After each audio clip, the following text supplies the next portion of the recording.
I think as women, most of us have spent the majority of our adult lives feeling behind, feeling slightly overwhelmed. We joke about having this never-ending to-do list, but the truth is, it's real and it actually causes us a lot of stress and anxiety. So today I want to show you how I plan my day to overcome lack of motivation, to get the most important things done, and how it's possible that even if your to-do list isn't done at the end of the day, you can still relax, let your guard down, and know that you got the most important things done.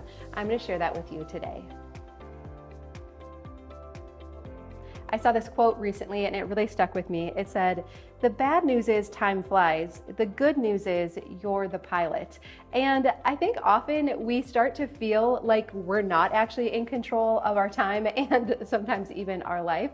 But if we could plan our day just a little bit differently, I think we could completely change that around. And like I said, even if at the end of the day your task list isn't complete, you could still be able to relax knowing that the most important things were done. So let me show you what I'm talking about and how I plan my day now compared to what I used to. So I will show you, I purchased all of these planners thinking that if I could just find the perfect planner, it would solve my time management issue and life would finally feel under control. But the secret was nowhere in these planners. The secret was actually in being able to prioritize the tasks on our list. So normally, let's get these out of the way. So normally when we write out our task list for the day, the problem is that everything looks the same. Ordering the groceries has the same level of importance as finishing my taxes or filing that insurance claim. And so we write out a task list for the day. And then for most of us, there's two different ways that we tackle it. One is starting at the top and working our way down, or the other that many of us tend towards is to do the easy stuff first. Our logic is that if we can get some easy stuff knocked out, we're gonna have momentum and motivation to complete the other things. However, it doesn't always play out that way, because what happens if something unexpected comes up? Now you've got the easy stuff done, but those things, those big things that have been hanging over your head, they haven't been touched. So the biggest change that I've made is to recognize that there are certain tasks on my list that hang over my head. They're always right here. It does not matter what time of day it is or what day of the week. It could be Sunday, try to take the day off, but if there are these tasks that I haven't completed, they're always right here. And that I have noticed for myself, that is where so much of my stress and anxiety come from. So for example, I had a friend and she needed to file an insurance claim and she had 1 year to do so. However, she knew for this, she was gonna have to pull together a bunch of information. There was a complicated form that she had to fill out, and she knew it was gonna take many hours and probably some phone calls to places that might not be so easy to call. So what did she do? She kept pushing it off and pushing it off and pushing it off.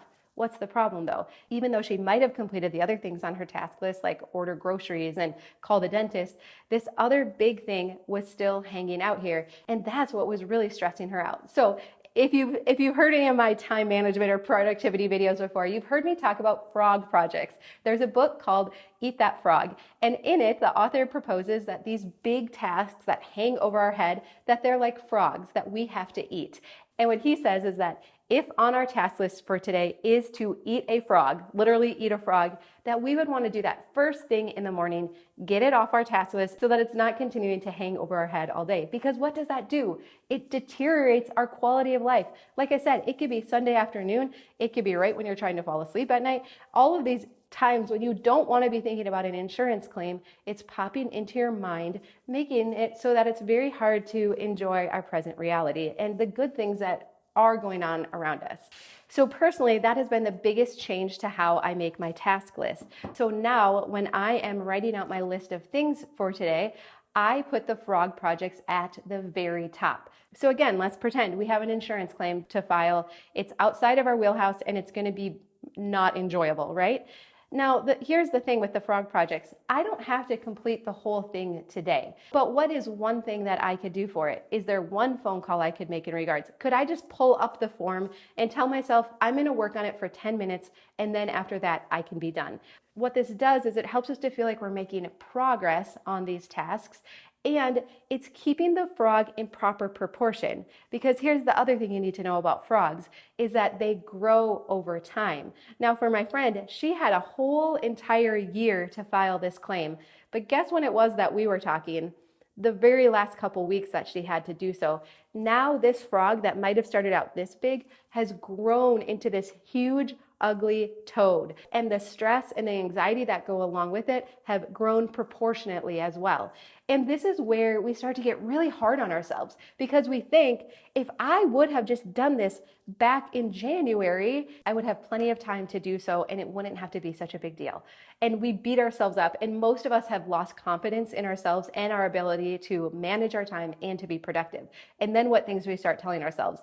I'm lazy, I'm unorganized. Those things aren't true, right? We just need to learn how to prioritize our task list and to plan our day a little bit better. So first thing I do is I look at my frog projects for the day, or the high impact items. How I like to look at it is, if all hell broke loose today, what is the 1, 2, or 3 things that I have to get done today, right? And so those are my high priority items, and those go at the very top of my task list. So again, it could be something work related or household related, insurance things, tax things, phone calls that we need to make. So I put those at the very top of my task list, even if I'm just going to do a portion of it, right? We don't have to complete the whole insurance claim, but what part of it could I do today? So then if you look at my to-do list or my task list on any given day, you're only going to see about 3 items on it. And that's the second part of this, is we need to keep our to-do list short. Every time management and productivity thing I have studied will tell you this. You can't have more than a few high priority items on your list any day. And if you know yourself, you might only have one thing, one main thing. If I get this thing done today, the day will be a success. And so my task list for the day is always very short, and that helps me to succeed each day, which then builds my confidence. And the next day, I'm more likely to tackle those high priority items or those frogs first thing in the morning. Now, to get started can be a little tricky, so I'll share a tip for that in a few minutes about how you can tackle frogs if you definitely don't currently have a taste for eating frogs right now. They actually can become quite savory, but we'll talk about that in a minute. So I know what you're thinking now. Okay, if I only have 3 things on my task list, where do all the other things go? Because my actual task list is like 50 things deep, right? And so that's where, for me, I keep a separate categorized brain dump. Now, you can do this on paper, or I'll also show you. I like to use the To-Do app online, but either way, this is where traditional planners had kind of failed me, because I was trying to keep everything in front of me every day. And that is overwhelming, and it's not effective for being really productive. So now I have a complete separate brain dump. And so you can open a notebook and do this. I like to use like a 2-page spread, because that's usually how much space it takes, or like I said, in the actual To-Do app. But what I'm doing is a categorized brain dump. So I like to have one category for quick tasks. So these are the things, like if I find myself with a few extra minutes while I'm waiting for the kids, I could call and make dentist appointments. I could order groceries. I could meal plan. I could order a gift online. I could respond to a couple emails or a couple text messages. And so I like to have quick tasks here. And then below it, I break it into household tasks and work tasks. Beyond that, I also like to have a section for projects. So again, if we're talking about this insurance claim that needs to be filed, if I just put insurance claim on my task list, I am always going to go over it because it's too big. It is too big for any given day. And that's why most of us keep kicking it down the road, is because if I just look at the big topic of insurance claim, it's too much. So over here on this page, what I did was I took projects and I broke it down into smaller tasks. So even for me, like, it's hard to believe we're already coming up on like another tax season, right? Where we need to do our taxes. If I just put due taxes, that's too overwhelming. And so what I do then is I break it down into smaller tasks, like organize my receipts, make sure we have all of our giving statements, total our homeschool expenses. So these tasks now I can move over to my daily task list, and it's very manageable. So instead of putting file insurance claim, I'm going to say, call this medical office and get a copy of the bill. So one very specific task, and we're much more likely to succeed then. So roughly for each month, I like to update this master brain dump. And as things come to mind then, I put them here And then I move stuff from here over to my daily task list. And that's how I can keep my daily task list, that's hard to say, task list very short, is because I know everything is still here. I don't have to keep it in our brain. Our brain does not do a good job of managing task lists. It's not what it's good at. So I keep it all here or in an electronic form, and then I pull it over to my daily to-do list based on priority, what absolutely has to get done today. So I just wanted to share with you this to-do app because I really like how I can drag stuff around. It's really easy to organize stuff. But you'll see here each day, here are my 2 to 3 tasks for the day. And then down here at the bottom is where I'm keeping my brain dump currently. So again, I have my quick tasks here if I have a little bit of extra time. And then I have my secondary tasks. So if I get these tasks done for the day, I'm going to start pulling from here. And then when these are done, I'm going to start pulling from here for C. And then these are my projects. So these are the different projects I have going on or that are kind of floating around my head. And then I even just keep a couple for like video ideas and books to read. And so I really like how this app keeps everything organized. They do have a mobile version of it, and I'll use the mobile version to like add quick things to it. It's a little glitchy. I don't love it, but I do really like this desktop version to see everything that I have going on. But mainly, I'm just focusing right here today on the few specific things that I need to get done that are my high impact items for today. And one other thing quick too is that, like here down in my secondary tasks or my B category, that comes from like Franklin Covey to have A, B, and C priorities where A has to get done today. So these would be my A priorities. But like I have on here, like write Thursday email. So today is Tuesday.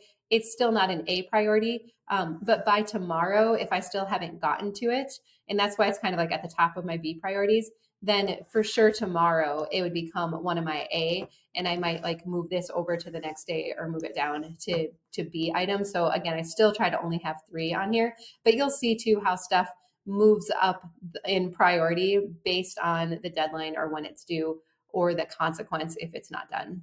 Okay, so now though, if we're like, okay, I could test this out. So if I'm looking at my day today, maybe there's a phone call that I have to make. But goodness, Dawn, I have been putting this phone call off for so long because it is unsavory, right? Recently, we did this in our mentorship group, and it was really quite fascinating to see the different frog projects or the different tasks that had been hanging over people's heads. Many of them were phone call related or paperwork related. And so here's a tip that can be very helpful for you, is to imagine what will it feel like to have this task done?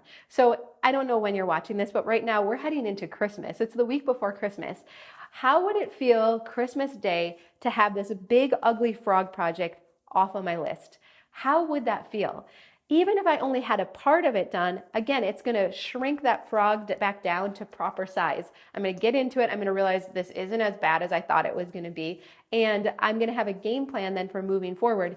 Even if I can't complete it all this week before Christmas, what other tasks could I schedule for next week? And I know now I have a game plan moving forward, how I'm going to break it down and tackle each part of it. And so that's actually one of the tactics in the book, Eat This Frog, is to imagine how it would feel to have it done. But here's what's so cool, like I mentioned before, is once we get in the habit of this, I don't even think twice about it anymore. Our kids are ages 8 through 13, and so most of their childhood, I have worked part-time or full-time. And it's very easy, like I'll just talk specifically about moms for a second, but it's very easy to feel like we're not doing anything well. I'm not doing a great job at home, and I'm also not doing a good job at work because when I'm at work, I'm thinking about the things that I'm not getting done at home. And so I feel like obviously simplifying our house has made a huge difference, right? But also this ability to prioritize the tasks on my list and to get these high priority items done first thing in the morning when I have the most energy and bandwidth to put towards them. And please know this, most days I don't actually feel like doing these things. Like no one's ever gonna feel like doing their taxes or filing an insurance claim. But I have a track record now of knowing how good it feels to get this stuff done, to not have it hanging over my head. And again, if all hell breaks loose and one of the kids gets sick or something else comes up and I have to drop everything and switch gears, I know the most important things for the day have been completed. And that gives me so much peace of mind. And that's actually what has lowered my stress and my anxiety and helps me to feel like I'm actually doing a pretty good job in both of the different roles that I play now. And so there is so much peace of mind in that, and I really want that for you too. But really, it's actually very simple. It doesn't come in the form of a planner. It's just recognizing these high impact items, getting them done first thing in the morning, and then the rest of the day I can focus on the lower priority items or the other things on my list. Again, just pulling them over from my master brain dump or master task list into my daily task list. So I hope this helps a little bit. I do have some other videos too on productivity and more specifically about frog projects if that's something that you're interested in. But again, you don't need any fancy planner. You can literally do it on a notebook or using the program online. I meant to say at the beginning too, if you have a system that works or a planner that you really love, that's awesome. Keep doing what you're doing. But if you've felt overwhelmed, behind, just unmotivated, then doing something like this might be something that you want to try out. And the good news is it's like practically free because you probably already have some paper at home that you can use, right? All right, well, I would love to know what works best for you. How do you prioritize your day? Are there any time management tips that have been really good for you? Share those down below too. It's always so fun to hear that as well. I love you. I hope you have a great day, and I'll see you again soon.